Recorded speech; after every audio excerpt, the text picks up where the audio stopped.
Welcome to Creative Piecemeal. I'm Tammy Takaishi, a board-certified music therapist. Join me each week as a new guest from across the fine and creative arts spheres shares struggles, triumphs, laughs, words of wisdom, and more in authentic, thought-provoking, and inspiring interviews.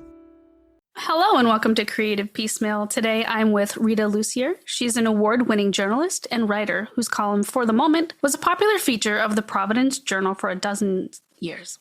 Her writing has also been featured on National Public Radio and in the Boston Globe, the New York Daily News, and many more. She enjoys coaching writers, conducting workshops, and has worked as a publicist and editor. And she's taught both at the University of Rhode Island and Rhode Island College. She has a book out this year, in March of this year, a memoir called And Now Back to Me, distributed from She Writes Press by Simon & Schuster. And so I'm really excited to have her on the show to talk about her career, creativity, and of course, her memoir. So welcome to the show. Thank you. Thank you so much for having me. I'm excited to talk with you. Definitely a pleasure. I'd love to start sort of at the origins. What led you to become a journalist and then, of course, to decide to write your memoir?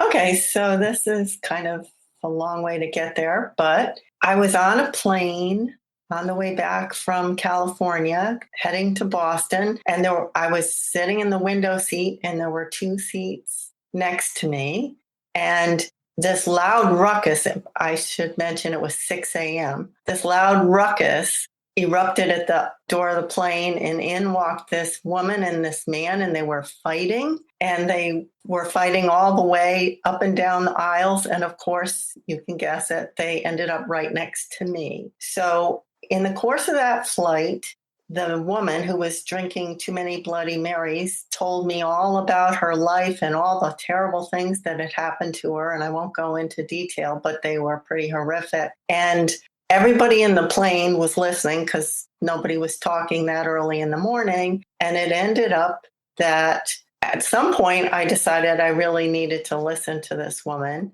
And I sort of shivered, and she took the coat off her back and put it around my shoulders. And it was really kind of awkward.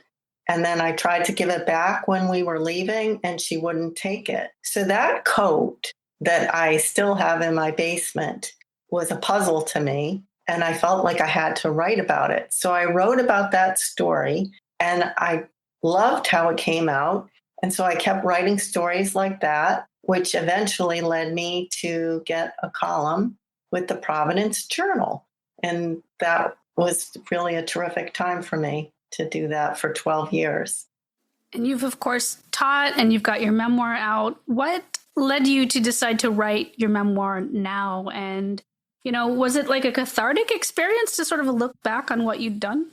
Well, so in the coat story, that's kind of how my writing originated, in that when I have something in my head that doesn't make sense or that I experience or observe, I write about it. And that's how I seem to process things. And so when our youngest child left for college, I was writing all the time. It was just so weird to be in a house that had been so lively that seemed so empty, and everything was changing all around me. It was awkward with my husband and I, who had never been alone for years and years. And, my parents were getting older. Our dog was getting older. We were trying to decide, what are we going to do? We're going to renovate the house, or we're going to move. What are we going to do? All these different changes. So I was writing, processing. And eventually I thought, geez, I have enough of these stories to have a book. And that's really how the book came about. Well, now I'm curious, did you end up renovating your home? Yes, we did. And you will see that in the book. But anyway, so my book is a memoir of that time in my life, The Empty Nest. And it is written in stories, much like my Providence Journal column. However, probably each chapter that's a story is probably a little longer than the 800 words I was allowed to have at the Providence Journal. But, each chapter, so you could read like chapter 5, you could read chapter 9, you could read chapter 19. Each one is its own little story. and they all string together, but they're all separate, if you understand what I mean. Mm-hmm, mm-hmm. There's a thread of commonality throughout it. Exactly. Yeah. I chose to use chronology to tie them all together, but I did add a few flashbacks so you get more of a view of my life. Nice. Yeah. Do you have other books on the horizon that you're allowed to talk about? I'm thinking of a few, but to be honest with you, the book is launching at the end of March, and it has been so busy and hectic. I haven't been writing as much as I would like to, but it's exciting. It's very exciting. Do you have celebratory plans already in the works? Oh, yes. Lots of them. Oh, good, good. And that's so wonderful. Like a good thing to celebrate and, celebrate the milestones and accomplishments for sure.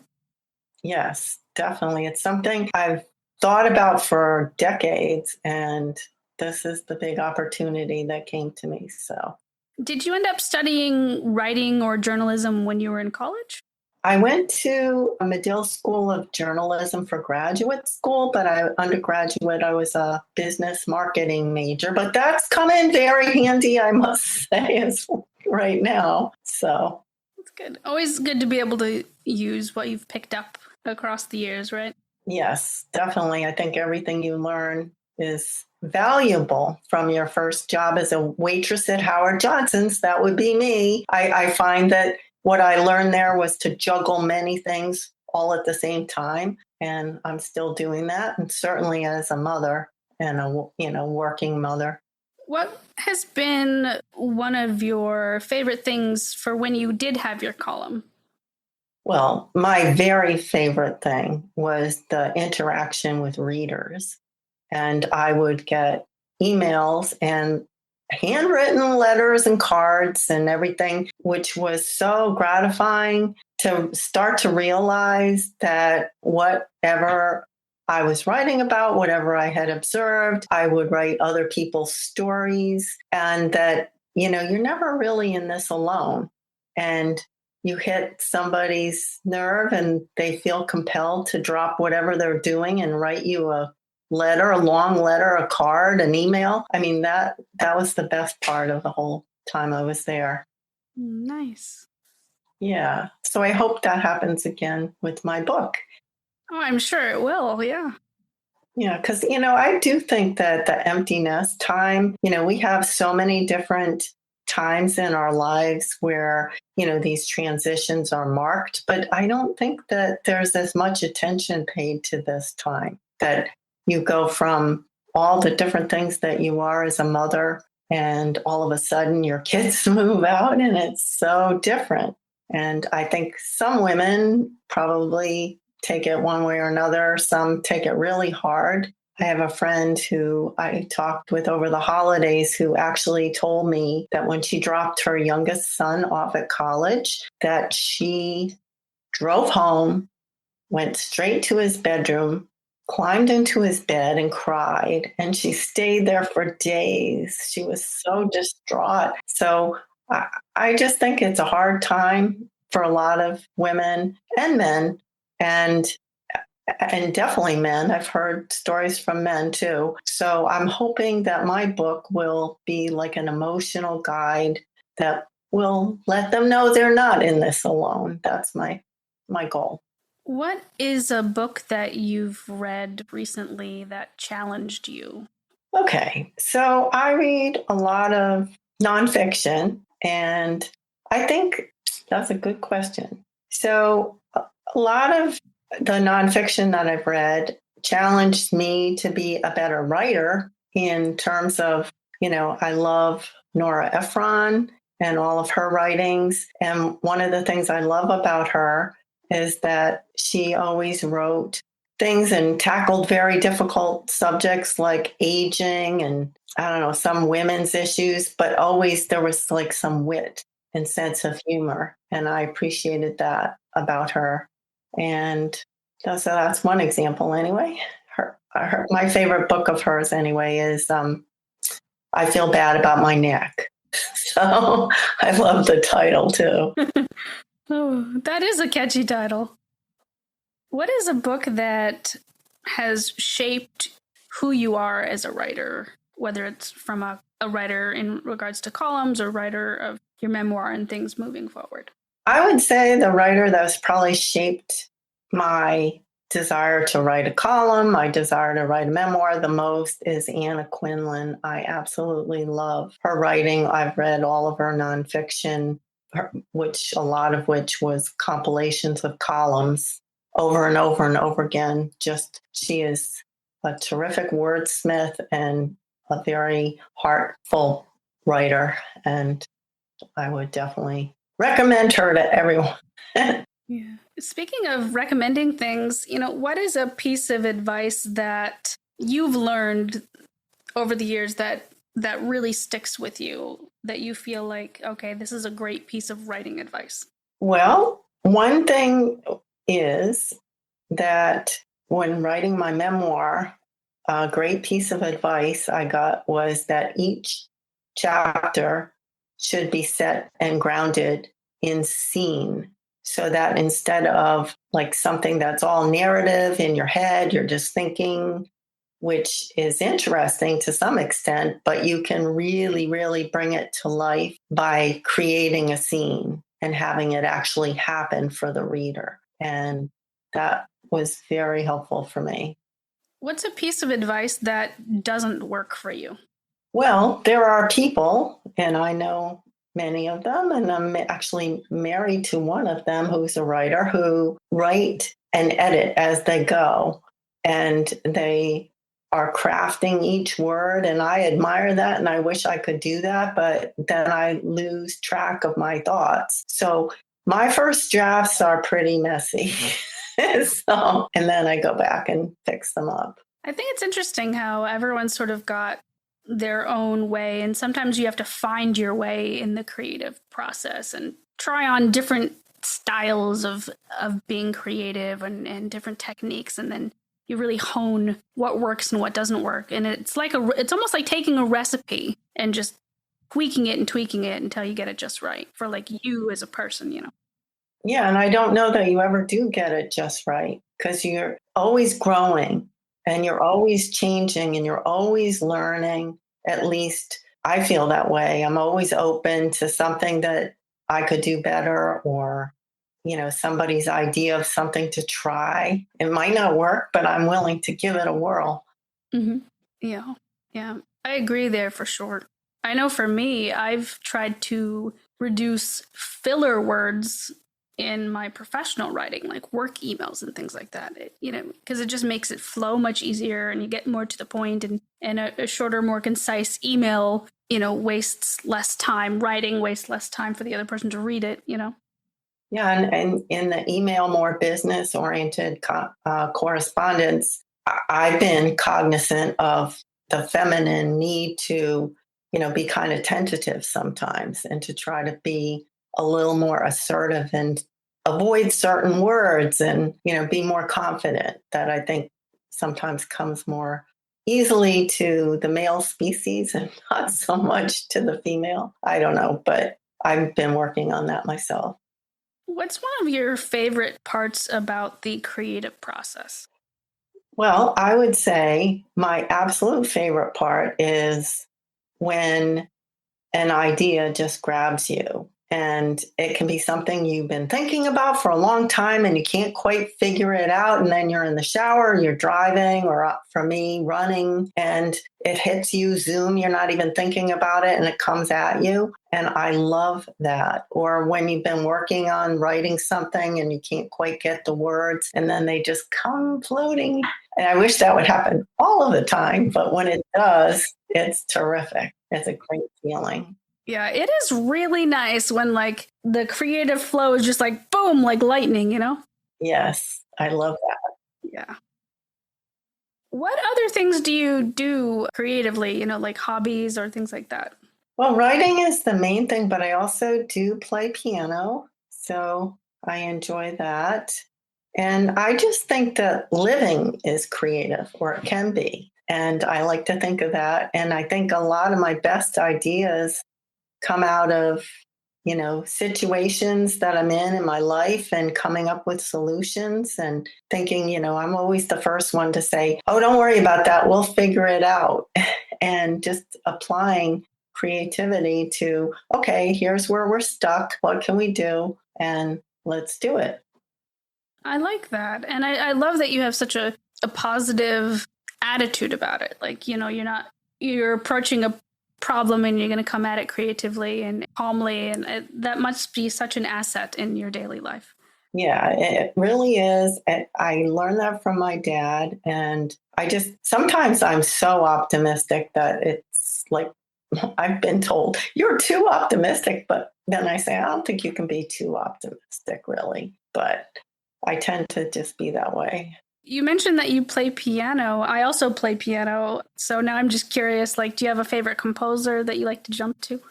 Yeah, I love the classical ones myself. I'm, Beethoven, Brahms, Bach, Mozart, Debussy.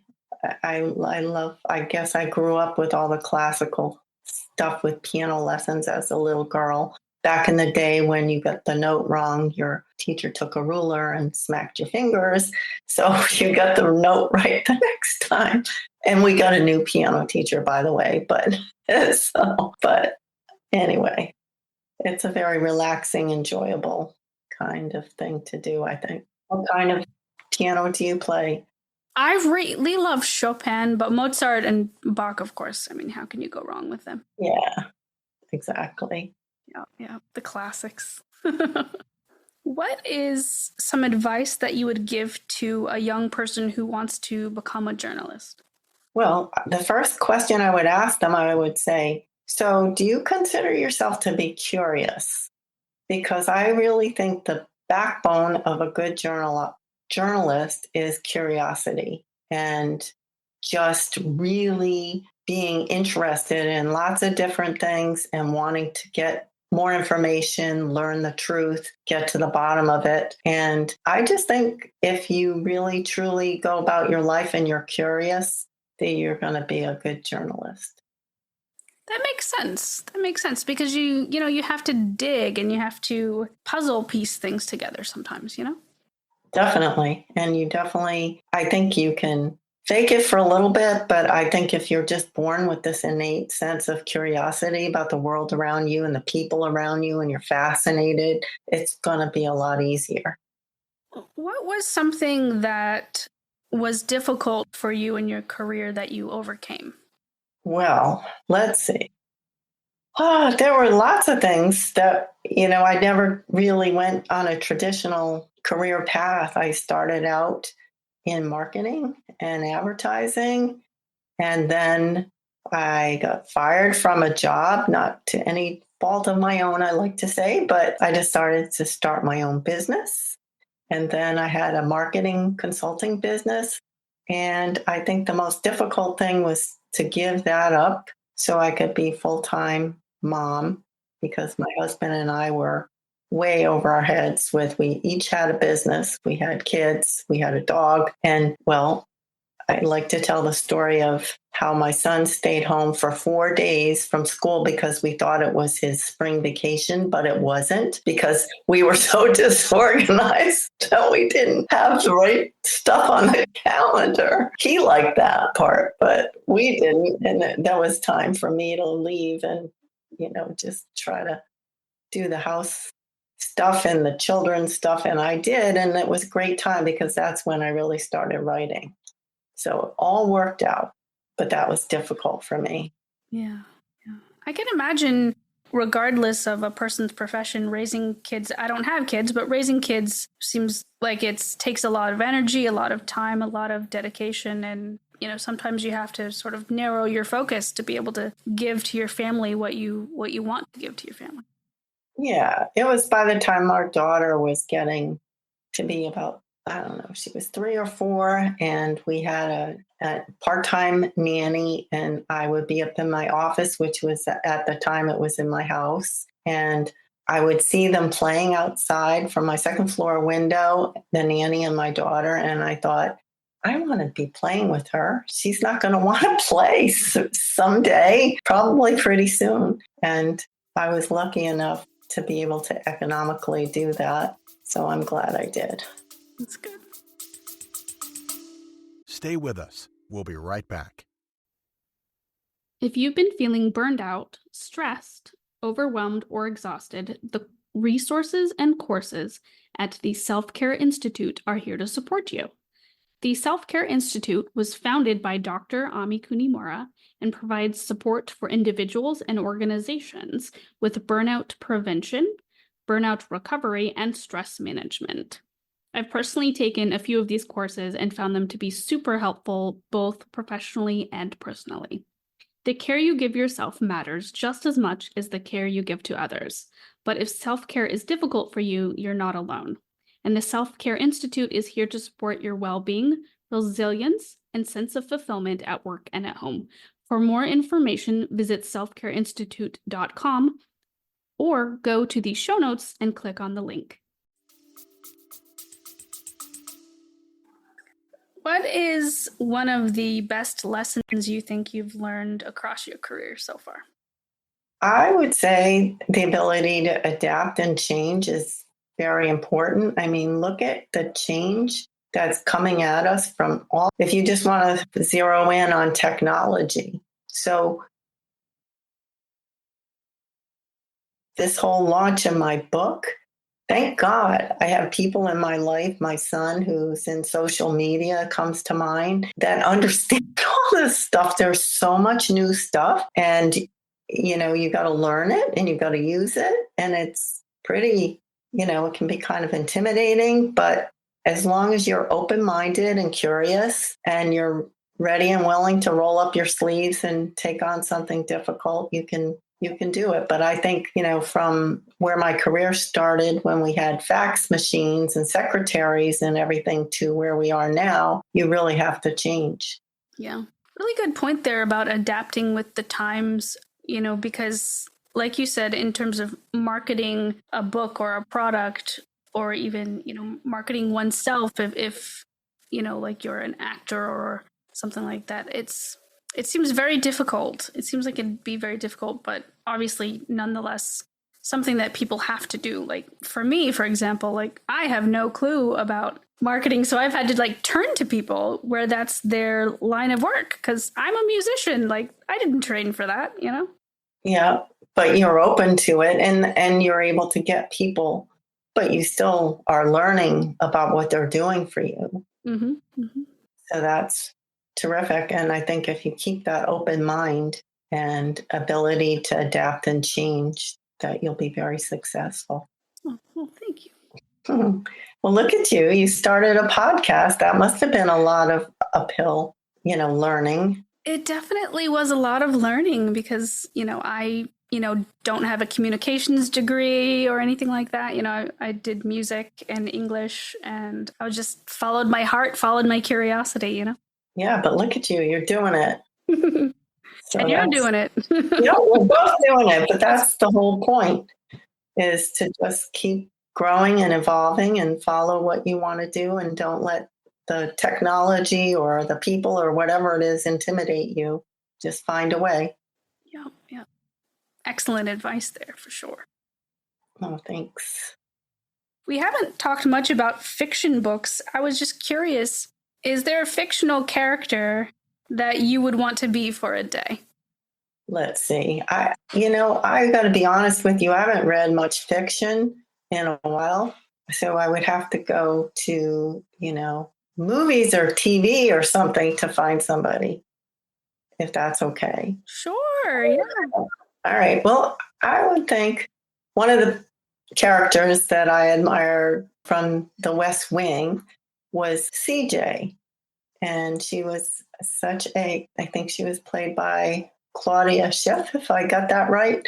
And she was a very strong woman in the White House, where it was pretty male dominated at the time. And, her whole appearance was very strong. She's very tall and she stands so straight and tall. And through the course of this series, she went from being the press secretary to being the chief of staff. That was over years, but she did it in her own way. Like, it's not like she adapted all the male tactics around her. She did it in a very feminine way, just being true to herself and who she was. She was very authentic and very effective. So I really admired and loved watching her in that role. Excellent. Yeah, I've heard really good things about that show. I've actually never seen it. Oh, you have to see it if you're at all interested in politics, or it's more of a story. And there's a terrific romance in it without spoiling it for you. I will definitely have to take a look. I'm always looking for like something new to consume. You know, I don't consume media that often, but you know, I'm always looking for something that's going to hook me. You know. Well, it's Aaron Sorkin, and he's a genius. So it's just one of the most terrific series in my opinion. To jump back to journalism, what is one of the sectors of journalism that you're curious about in this time period? Well, this is a very interesting time for journalism, I think, in that just like a lot of different things, it's become very decentralized. It used to be like if you want to just take television news or television in general, and there were just the major networks, and then there came cable, and now there's streaming, and now there's individuals such as yourself who are influencers that are taking over the airwaves and, you know, building up great big followings. And so it's a very interesting time, I think, for journalism, for entertainment, for lots of different things, for music, I would imagine. So I think it really, really opens up the doors of opportunity for people, because you can do and be whoever you want to be if you have the ambition and the persistence. Persistence is a big one. True. And definitely the advent of the internet really helped progress, I think, you know, and then social media and people reporting things, you know, from their neighborhoods, you know, very interesting. Yeah. And with a lot of credibility too, for a lot of them. Mm-hmm. So it's some really exciting time in that regard. If you could time travel to a certain period of time and sort of write a column about that time period, what would it be? I think I would like to do the Gilded Age, back the turn of the century time, because I think it's fascinating how it was very much a man's world. And yet, behind the scenes, the women were calling all the shots, or a lot of the shots. I know I live in Rhode Island, real close to Newport, Rhode Island, where a lot of the mansions are, and a lot of those folks used to parade around on Bellevue Avenue. And if you tour the mansions, you always hear these fascinating stories of how the women controlled everything, because they planned all the party, and they planned who got to come and who was, you know, kind of ignored. And so even though they couldn't be like president of this or, you know, director of that, they were still finding a way with their fancy costumes and dresses and everything to, you know, call the shots and affect what was happening. So I think that would be fascinating, to be behind the scenes writing about all of that. Yeah, that certainly is a really interesting time period, for sure. Yeah. I don't know if I would like the part, just to make a disclaimer here, where you had to change clothes 4, 5, 6 times a day. I think that would be exhausting myself. Right? But other than that, I think it would be fascinating. Do you have your breakfast outfit? How about your lunch outfit? Oh, and now we're having tea. Oh, you better go change. And I don't mean like easy change. You have like corsets, and somebody has to help button up all the little buttons in the back of your dress. So, It's not the same as putting on sweatpants and a sweatshirt. I'm telling you, those women would just about keel over if they saw how it's changed. Or maybe they would like it. I shouldn't say. But it's fascinating, the change. And that's what, 100 something years ago, not that long ago, 120. Yeah, yeah. What is something, obviously, aside from your memoir, that you've crossed off from your bucket list recently? Probably not too much. I've been so focused on my writing and getting this book done. And we had quite an adventure with COVID, which I'm sure you did. Everybody seems to have, but our daughter, the one who left the empty nest, came back and lived with us for quite a few years because she had been in New York City at the epicenter of that pandemic. So anyway, so that sort of derailed a lot of things. And then I went from that to caring for my parents and writing the book. And so I'm looking forward to, beyond the book, having some time to look at a bucket list. What are some things that you'd like to add to the bucket list? Well, I haven't traveled as much or very much compared to a lot of people, and I'd love to do that. That's one thing. Nice. And I'm a runner, and I have run in the past. I've ran a couple of marathons. I don't know if I have another one in me, but that might be something I'd like to do. I have so much admiration for runners. It just seems so difficult. As a person who's not a runner, it just seems like, wow, to run for miles. There's a trick to it, at least for me, which is I get up and I go out first thing in the morning before I'm even awake. And I get going, and then I'm like about a mile or 2 or 3 from my house, and there's really no choice other than to keep going. So I like to bike. I wouldn't mind biking like for miles, but running, I'm like, no, my feet are too lazy. Yeah, I think it's an innate thing if you're a runner, especially if you keep going and going. So one final question. Would you like a fun one or a serious one? It's totally up to you. Let's go with a fun one. I like that. That's what I would have picked, but I wanted you to pick.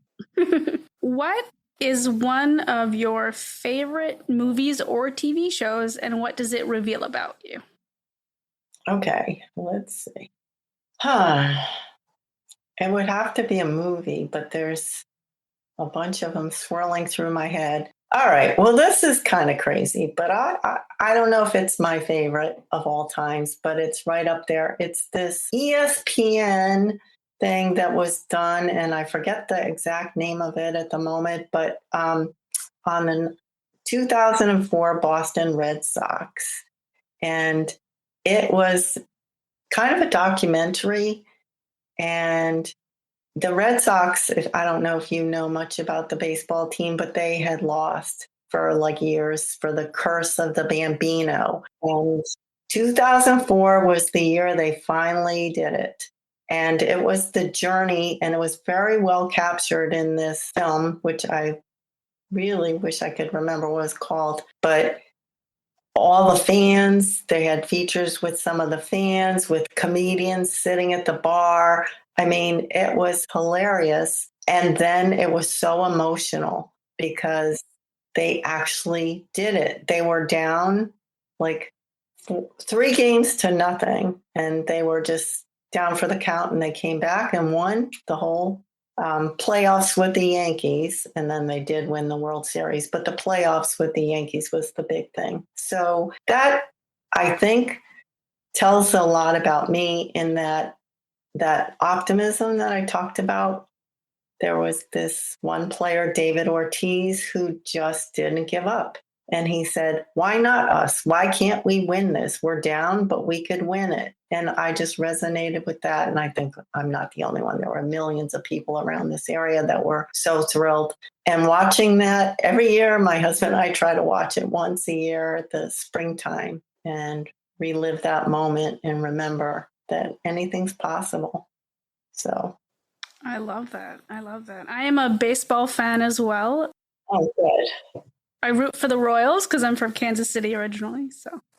And I just remembered the name. It was 4 Days in October. Ooh, that's a good name. Name. Yeah. So it's worth it if you are a baseball fan, even if you're rooting for Kansas City, is it? Yep. So it's a baseball story of all time. I think you'd really enjoy it. Yeah. I definitely love pretty much anything about baseball. So, Well, there you go. Yeah. Well, excellent. Rita, thank you so much for being on the show. Listeners, please check the show notes. Look out for her memoir and lots of other things coming from Rita. But again, thank you so much for joining the show and keep listening. Thanks for listening to Creative Piecemeal.